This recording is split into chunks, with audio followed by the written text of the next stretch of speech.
I think, looking at this audience and listening to the previous two presentations, that I'm standing in front of an incredibly nerdy audience, and I need to convince no one here of the joy of building blocks, why you get obsessed with building blocks.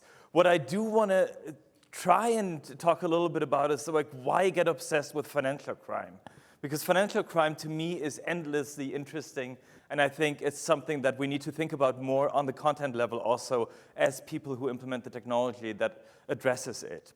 So sometimes in terms of talking about something, it's useful to have a yardstick, a measurement device for understanding the impact of societal events. And you might remember that earlier this year, part of the US banking sector went a little bit topsy-turvy, and the FDIC, to the best of what I could find out, had to spend $16.1 billion to bail out the depositors of Silicon Valley Bank. For proportion, that's about 6% of a percentage point of the US GDP. So it's bad, but let's compare it to something else. Let's compare it to one of the 6,500 people who are on the US OFAC list of specially designated nationals, this guy here. I don't know if anyone here has ever seen this man before. His name is Ilan Shor. He is what you might call an oligarch. He used to live in the country of Moldova, which you're not allowed to talk about in public without mentioning that it's Europe's poorest country. What he did there was live a good oligarch life, right? Owns a share of supermarkets, a soccer club, married to a Russian pop star, all the trimmings that you'd want to have. But then he got a bit greedy, right? He got too invested into the hustle. And so up until sometime in September 2014, he effectively, together with conspirators, took control of 3 of the largest banks of Moldova. And what they did next has never been fully figured out, but sometime over the duration of 2 nights, they took all the depositors' funds out of these 3 banks and transferred them offshore, partly into the European financial system. Then basically, I mean, Netflix really hasn't gotten to this yet, right? They took all the documents from those banks, put them in a truck, drove the truck into a ditch outside the Capitol, set it on fire. It really needs to be a movie, right? Now, obviously, this led the Moldovan government to also have to do their equivalent of an FDIC bailout, coming only to 870 million, but it's important to put that into proportion to the GDP of Moldova, which is $8 billion, right? So the country had to invest 10%, 12% of its national economy into a bailout of these 3 banks after a massive theft of depositors' monies had taken place in order to avoid a complete collapse of the country's economy and wealth. And well, this is kind of fun to talk about, right? We like a good gangster story, right? He's like Sam Bankman-Fried. If Sam Bankman-Fried had made it to $3 trillion in the US and just run away with it, cool stuff. But it's important to reflect that these things have like a real world impact as well. There's an opportunity cost to this, right? Not having 12% of your national economy means you're gonna have less or bad schools, you're gonna have much worse healthcare, you're gonna have much worse infrastructure, and so it turns into sort of a downward spiral for some countries in which basically those economies just keep failing because the money has gone offshore. And it's also important to talk about this in terms of not just having an economic cost and people are poorer than they should be, but it also has a political cost, right? So after 2014, there's been an ongoing political crisis in Moldova, leaving on the fact that nobody is trusting anybody. Political reform has been unclear. There's been sort of this tension between being aligned with the kind of Russian sphere and Europe. And in that time, for example, the interest of Moldovan citizens in joining the EU as a long-term target has gone down by 47%, right? So 70-something percent of Moldovans used to be interested in that idea. Now it's in the 20s, right? And I also want to mention that these things, of course, are incredibly complex, right? Nobody who's looking at today's politics would expect anything less. So 5 years after what's called the Grand Heist of Moldova, Ilan Shor, who generally was reported to be part of the masterminds of it, was polled as the third most trusted politician in the country, right? So these things are complicated, paradoxical, and they really have a real-world impact, right? And that's something that I think we need to keep in the back of our minds as we talk about fighting financial crime, is, okay, we're trying to build technology, how can it actually make a difference in terms of affecting these kinds of processes and these kinds of thefts that occur on a daily basis, right? Ilan Shor is one country. There are 6,500 individuals and another as many organizations on the OFAC list, and you could tell a similar story about most of them. So I want to take a hard pivot here from how do we fight this to just talking about the thing that my organization and I do, which is we collect data. That's what you do, right? We aggregate global watch lists, and we've got 100 or so sources covered at the moment, so you can find on our website right now a little profile of Mr. Shor. And what we're bringing together is official sanctions lists, obviously as kind of a spine of that information. We're bringing together information about politically exposed people, criminal watch lists, debarment from procurement, so procurement ban lists, exclusion lists, and we're bringing together a lot of journalistic research. What's interesting is not that we're collecting that information, but how we're doing it. So we're producing open data, which means that right now, you can go to our website and you can search the full set of information without signing up, without anything. You can just like have a gander. You can also download bulk data of our full data set right now if you have a laptop in front of you. And you can download that bulk data with all of the details that are in there. It's not a limited version, it is really the full data set. And of course, the best thing you can do is you can download it in Senzing format right now. And I assume that like most of the people in this room have a running Senzing instance. So you could just throw it in there and see how does it act as a contrast material on the data that you have in-house, whether it's transactional information, whether it's beneficial ownership information, just by basically downloading the Senzing file data version that we're providing and then using it in your own infrastructure, in your own efforts. We're also providing this data as bulk data first, right? So you can then also run, for example, our little API on top of it in your own premises. And of course, we want this data to be usable as a building block, right? In order for it to be usable as a building block, you sort of need a guarantee that this thing isn't going to go away at a moment's notice. And so we're basically offering subscription contracts that enable commercial users of the data to rely on the data just as much as you would with any normal vendor. So at this point, I think we have close to 50 bulk data subscribers who are using this data as part of their KYC, as part of enriching their supply chain mapping, et cetera, et cetera. And we have another 100 people or so using our API for their own screening purposes. What I find interesting about this is this idea of doing one thing and doing it well, right? What I didn't say we're trying to do is to build a full compliance process. We're not trying to build a case management tool. We're not trying to do anything more than what we're competent at. And I think that's also what links us to Senzing in a way, trying to really take one sub-problem out of this big mystery of fighting financial crime and addressing that one sub-problem with all the energy you have. And so what we're really focusing on is how do we make the best data set, right? How do we create rich integrated profiles of the targets and designated individuals? How do we create a rich knowledge graph that has all the connectivity between the different actors? How do we create them in a format that's easy to use in a standardized format? And how do we do this whole thing as transparently as possible? And I want to dive in on the second 2 points here a little bit. The first one is the standardized format. So what we are doing internally, and there is really no internal and external with what we do, what we also invite people to work with is a file format or a data format called Follow the Money. Follow the Money is sort of an ontology of the world of crime fighting, of anti-corruption, of AML.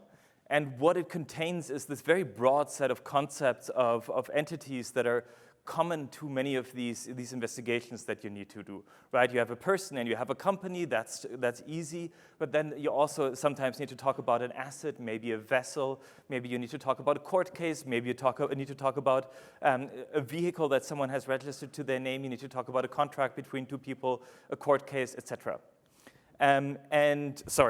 And obviously then what is also contained in here is a definition of all the attributes that these things can have and the connectivities between them, right? So people can be family, people can be associates, companies can be owned by each other, all that kind of metadata. And what this has proven really useful for is as a sort of nexus format in knowledge graph building, right? So you might be taking different data sources, some that describe people just in their details, some that describe information about corporate ownership, some that describe, for example, activity data, transactions, or procurement proceedings, all this kind of material. And if you want to build a knowledge graph out of it, you need some sort of representation where you can really just get these things to talk to each other. The other thing that we're doing that I was talking about is transparency, right? So OpenSanctions, as the name kind of implies, is entirely open source. So you can not just kind of grab our data, but you can also get into the source code and have a look at how we're cleaning the data, what we're doing to clean the data. And we're also entirely transparent with all the defects that exist at any moment. So you can go to opensanctions.org/issues and see exactly what I'm going to go and do when I get back to my hotel room tonight. What we're also doing is we're providing this really deep data lineage, right? So you can see here, for example, for one particular individual, all the different statements about what their birth date is coming from different international sanctions lists, where they've been sourced, when they've been sourced from there, all that information. So that allows you to really determine, okay, what is the information that we want to consider for our screening process or for our graph building exercise?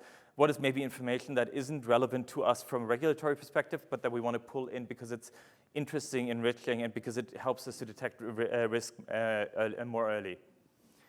And so that kind of is what we're building. What can we do with that, right? Why would we do that? Obviously, a lot of people just use this for screening for sanctions, right? Saying, okay, this person is or is not on the OFAC list. But that's sort of a beginning point. That's a starting point. What I'm really more interested in is this exercise of trying to connect data sources, right? Again, a shared passion with the Senzing people. So how do we use graph building as a means of really finding risk? And what I'm most obsessed with here is this notion of record linkage not being a thing that figures out the truth, but being an investigative tool, right? So if what you're doing is you're doing KYC, you want to know the very, very established amount of information that exists about an entity, right? Then you might want to do some really, really conservative record linkage. You might want to only take those links that are fully proven with all the detail that must be there. But of course, you might also be in that other mode of exploration of trying to figure out, okay, if I let the horses run a little bit, what connections can I find then? What kind of links can I make that connect this data that I have in my own business, for example, information about my customers, my counterparties, to a risk factor that exists in outside data sources? I want to walk you a little bit through an exercise that we've been doing with OpenSanctions, which is that we obviously live in like a data ecosystem. And part of that for us is working with other initiatives that produce open data. For example, Open Ownership, who publish databases on beneficial ownership in different countries, or GLIVE, the authority that assigns LEI identifiers to international companies, also open corporates and open contracting. And so what we've been doing is to try and link our data to their data, right? Part of that is, of course, on a very pragmatic perspective. We want to be able to more and more track the ownership connections of sanctioned entities in order to provide the downstream of what's linked to them. And we've been adding information on sanction-owned entities from about 14 countries and other jurisdictions, the ICIJ database. But we also want to have that data set available so we can build interesting investigative graphs and assets. And by the way, today what we've also done is we've started publishing the data from Open Ownership, that's 4 countries, corporate registries, and the data from GLIVE, which is a really interesting international data set that captures a lot of financial institutions, also in Senzing format. So you can download those Senzing dumps also from our website starting today. And taking all that data together obviously allows us to start playing real games and to try and make real connections, right? So this one here is a little bit too small to read, but at the center of it, there's an entity called VTB Capital PLC. It's a UK-based organization. It used to have a banking license, and it is the subsidiary of VTB Bank, one of the biggest banks in Russia. So on this side here, what you have is Andrei Kostin. He's a well-known sanctions target. You have all these parts of the VTB universe. I've only expanded a tiny part here. There's tens of thousands of banks obviously linked to VTB and of entities linked to VTB in Russia. But then what you can start doing is to travel over here to the UK where VTB Capital is registered. You can see, for example, the securities that have been issued by VTB Capital.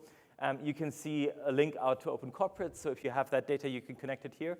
And then you can go down here. And that corner comes straight from the ICIJ data, right? So now you're finding out, OK, there's actually a straight link between VTB Bank and this one here is the Frankfurt Airport.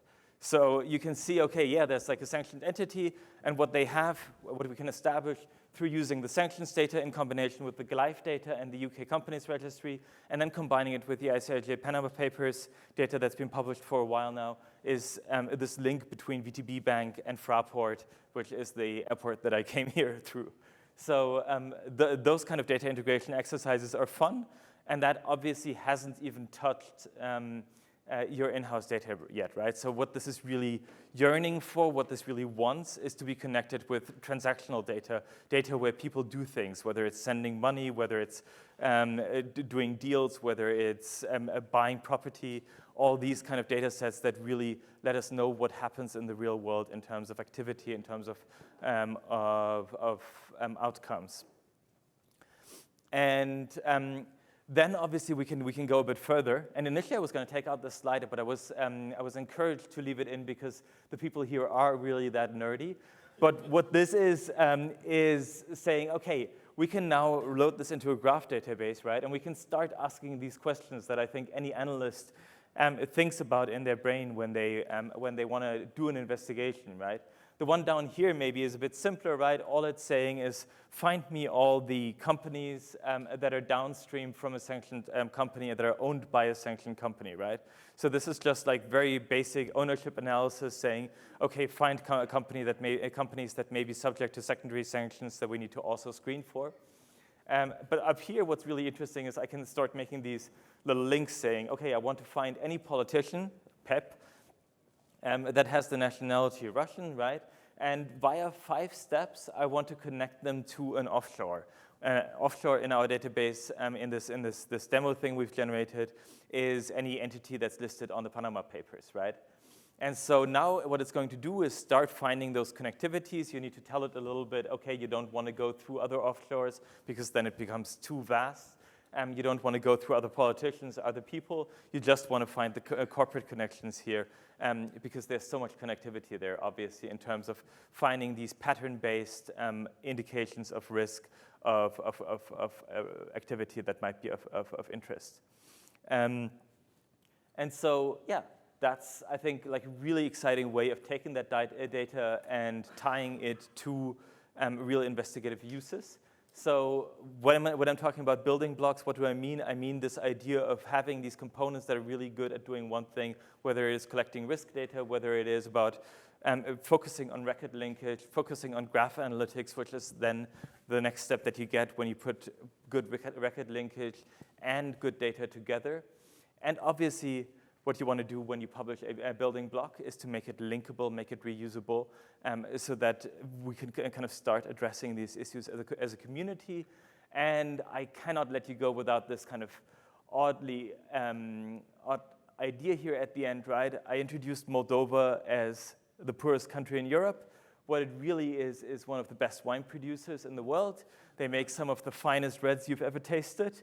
And I want us to get to a point where when I introduce Moldova, in a packed conference room in the DC area, I can start saying they make very good wine there and not they have a real problem with financial crime. Thank you so much.